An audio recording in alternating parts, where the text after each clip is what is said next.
Well, we go back to the WNBA and the more trashing of Caitlin Clark. Because it's become the league's motto. Brittany Griner, do looks for pretty in reverse. That's fucked up, man. Says during the game, she's trash. What? And white girl. What the fuck? I'm Jazz Berganzo, and this, for a league that supposedly fights racism, bullshit? has no problem spewing it out. That is true. Ah, the hypocrisy. That's racist! Gotta love it. But it's what's next.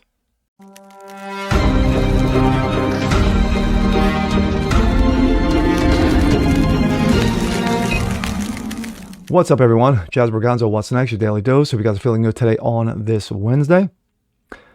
Well, we're going back to the WNBA, the most talked about league outside of the NFL, with one of the most exciting players in that league's history, one Caitlin Clark.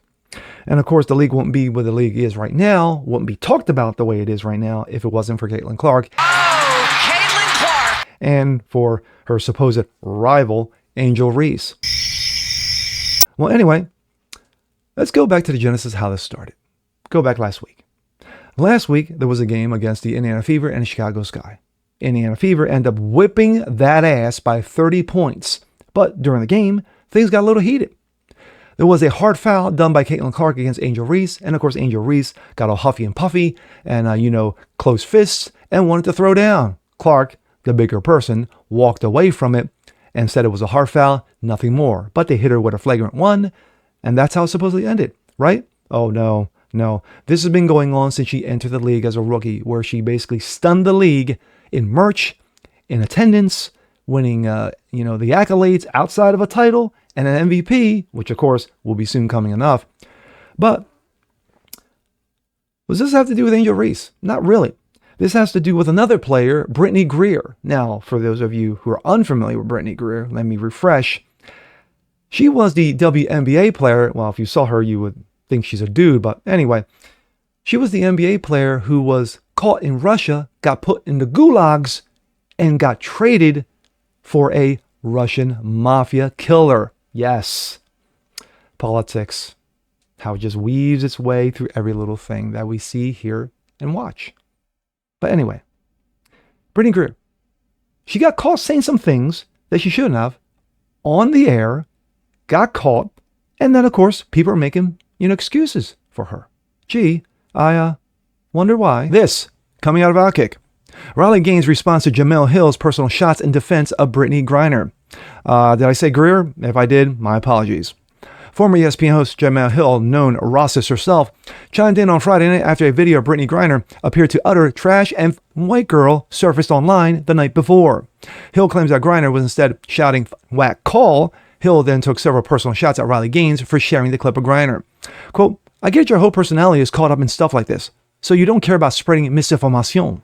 The foul made on her had nothing to do with Caitlin Clark, but it was because she fouled Natasha Howard. She clearly says trash and whack call, but carry on with your grifting ass, Hill posted. Of course, here's what she said.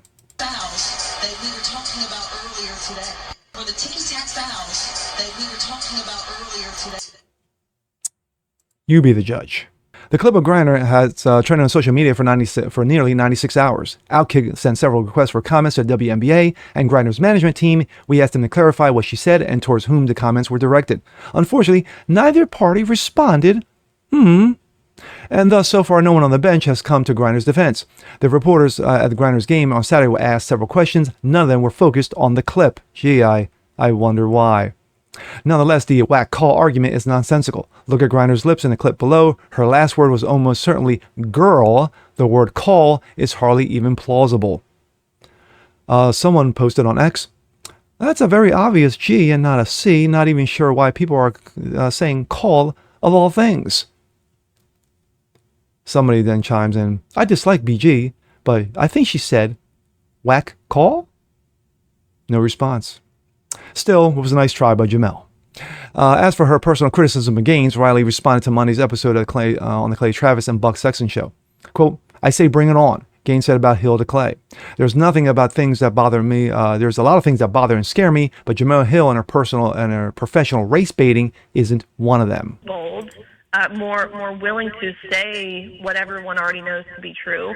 And with that, the response that we see from the left, from the other side, people who don't have common sense, people who vehemently hate women, people like Jemele Hill, former ESPN host, of course, that is to increase as well. Fired so I say ESPN bring it host. on. That's Clarify. Lots of things that bother me, that scare me, but Jemele Hill and her professional race baiting certainly isn't one of them. Boom. Elsewhere, Keith Olbermann, who of course you've already mentioned, called the author of this article lying MAGA disease-addled child. Oh. Former Barstool commentator Will Compton, who's still trying to atone for his interview with Trump last November, also applied for a seat at the cool kids table in sports media by defending Griner and criticizing Travis and Whitlock. We can address that all later, but for now, let's stay on topic. Last week, Angel Reese uploaded a TikTok video mocking white girl Caitlin Clark for being afraid to fight her physically. Days later, Brittany Griner appeared to mock another woman for her white skin color. For a league that claims to have zero tolerance for racisms, the WNBA sure seems to have a tolerance for racisms against those damn white girls. Again, the more trashing of Caitlin Clark. It's what the league has become now. Caitlin Clark can do triple doubles every single day, as Indiana Fever keeps on winning games. But as long as you have those like Angel Reese, those like Brittany Griner, and other knuckleheads who have spouted off and trashed her, it just boggles me, because for some reason I don't remember Larry Bird getting this trashed in the league when he came into the league, in 1980. When Larry Bird was a rookie coming into the league, no one trashed him.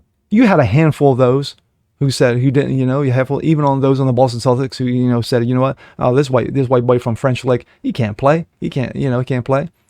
Not only could he play, but he was talking trash. So when you can talk trash and you can back it up at the same time, then, you put your hands up, take your hands off, say, yeah, you know what? And what we have seen since?